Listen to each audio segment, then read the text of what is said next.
Hello दोस्तों, हमारे YouTube channel में आप सभी का स्वागत है। दोस्तों, आज से हम एक नई सीरीज की शुरुआत कर रहे हैं। आज से हम हर दिन डेली यूजफुल सेंटेंसेस की प्रैक्टिस करने वाले हैं। मतलब वो रेडीमेड सेंटेंसेस जो आपको सीखनी चाहिए। इसके लिए आपको किसी ग्रामर की जरूरत नहीं पड़ेगी, आपको सिर्फ वर्ड्स को पढ़ने हैं और उसे यूज करना है।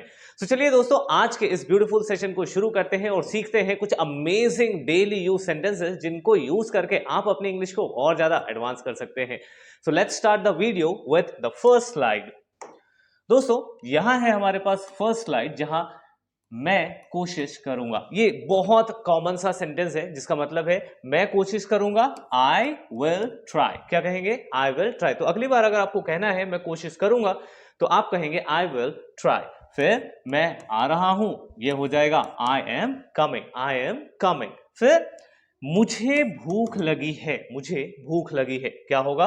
I am hungry. ये एक्चुअल में जो ऐसे आई एम लिखा है इसका मतलब होता है आई एम। ये इसी का शॉर्ट फॉर्म लिखा हुआ है आई एम।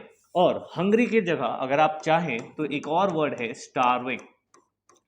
इस वर्ड का भी आप इस्तेमाल कर सकते हैं, स्टारविंग। ठीक है, स्टारविंग का मतलब भी भूखा होता है।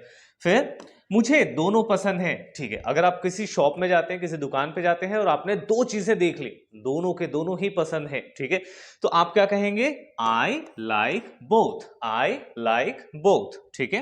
फिर उसे अंदर भेजो। ठीक है, कोई है, अगर आप ऑफिस में बैठे हैं और कोई बाहर आपका वेट कर रहा है, आप कह रहे हैं कि मुझे सॉरी उसे ऑफिस के अंदर भेजो, तो क्या कहोगे? Let him in. Let him in, उसे आने दो। ठीक है, चलिए थोड़ी सी और सेंटेंसेस देखते हैं। नेक्स्ट है उसे अंदर आने दो। ठीक है, उसे अंदर आने दो, क्या होगा? Let him in. Let him in. फिर मुझे बाहर जाने दो। Let me out. Let me go out. ठीक है, मुझे बाहर जाने दो। लेट मी, यहां पे गो जोड़ने से और ज्यादा बेटर हो सकता है, लेट मी आउट या लेट मी गो आउट। ठीक। एक और बार, अगर आप किसी चीज को चाहते हैं कि एक बार और वो फिर से रिपीट हो जाए, तब आप क्या कहेंगे? तब आप कहते हैं वंस अगेन। Once again. ठीक है। फिर किसी को अगर आप बैठने के लिए कहते हैं तो वो हो जाता है प्लीज सिट। Please sit. फिर क्या नया है? ठीक है, क्या नया है? ठीक है, अगर आप पूछते हैं मार्केट में क्या नया है, क्या नया आया है, तो अब आप क्या कहेंगे? What's new. What's new. What's new का मतलब आप अगर नॉर्मल देखेंगे तो व्हाट इज न्यू, क्या नया है। ठीक है, व्हाट्स न्यू। तो आपको इस तरीके से इंग्लिश बोलनी है ताकि आपकी इंग्लिश और ज्यादा इंप्रूव हो सके। सो आप क्या करें, ये जो सेंटेंसेस हैं इनके शॉर्ट फॉर्म्स में आप इनको एब्रीवेटेड फॉर्म कहते हैं। एब्रीवेटेड। ठीक है, क्या होते हैं? ये दोनों आपस में मिल जाते हैं। तो आप अब इनको बोलना शुरू करिए, आपकी इंग्लिश और ज्यादा अच्छी लगेगी, आप ज्यादा ही अच्छे इंग्लिश में साउंड करेंगे। ठीक है, चलिए आगे बढ़ते हैं। नेक्स्ट है नौकरी कर लो। अगर आप किसी को अगर आपने सजेशन दिया कि चलो भाई नौकरी कर लो, आप क्या बोलोगे? Start a job. Start a job. ठीक है, अब नौकरी की जगह अगर आप क्या कहोगे? व्यापार कर लो, बिजनेस कर लो, तो जॉब की जगह आप क्या कर देंगे? जॉब की जगह कहेंगे बिजनेस। ठीक है, स्टार्ट अ बिजनेस, एक बिजनेस शुरू कर लो। ठीक, ये बहुत है। अगर आपको कोई कुछ दे रहा है, ठीक है, आप खाने के लिए बैठे हैं, आपको कोई और खाना ऑफर कर रहा है कि थोड़ा सा और खा लो, तब आप क्या कहेंगे?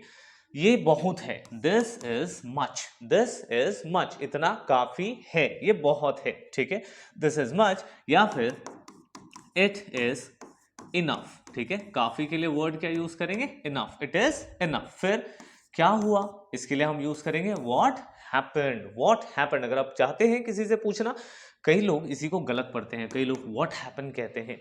व्हाट हैपेंड नहीं, व्हाट हैपेंड। क्या कहेंगे? What happened. फिर क्या है वो? ठीक है, वो क्या है? अगर आप पूछते हैं नॉर्मल, अरे वो क्या है दिखाओ, ठीक, तो उसके लिए क्या कहेंगे? What is that. What is that, ये क्या है? अगर कोई चीज आपके पास है तब आप क्या कहेंगे? व्हाट इज दिस, यह क्या है? ठीक है, व्हाट इज दिस। फिर बाल बना लो, क्या कहेंगे? बाल बना लो। तो फिर बालों को बनाना मतलब क्या होता है? कंघी करना। कंघी करने को इंग्लिश में क्या कहते हैं? Comb the hair. Comb the hair. ध्यान रखेंगे दोस्तों, बी साइलेंट होता है। कॉम ब की साउंड नहीं आनी चाहिए ना, क्या बोलेंगे? Comb. Comb the hair. Comb the hair. ठीक है, या अपने बाल बना लो, सो द की जगह आप क्या यूज करेंगे? Comb your hair. अपना, अपने बाल बनाओ। ठीक है, चलिए आगे बढ़ते हैं। नया क्या है? ठीक है, ये सेंटेंस हमने देख लिया है। So what's new. ठीक है, फिर वह कौन है, हु इज दैट, ठीक है। इसको आप कैसे कहेंगे एडवांस इंग्लिश में, हुज दैट, क्या कहेंगे, हुज दैट। लेकिन नॉर्मल अगर आपको लिखना है या बोलना है स्लोली तो who is that, who is that. या अगर आपको पता चल गया कि कोई लड़का है तो क्या हो जाएगा, who is he, who is he, ठीक है। या कोई लड़की हुई तो कहेंगे हु इज शी, और लास्ट में क्वेश्चन मार्क। अगर आपने लड़के की तरफ देखा और कह रहे हैं वो कौन है, हु इज ही, ठीक है।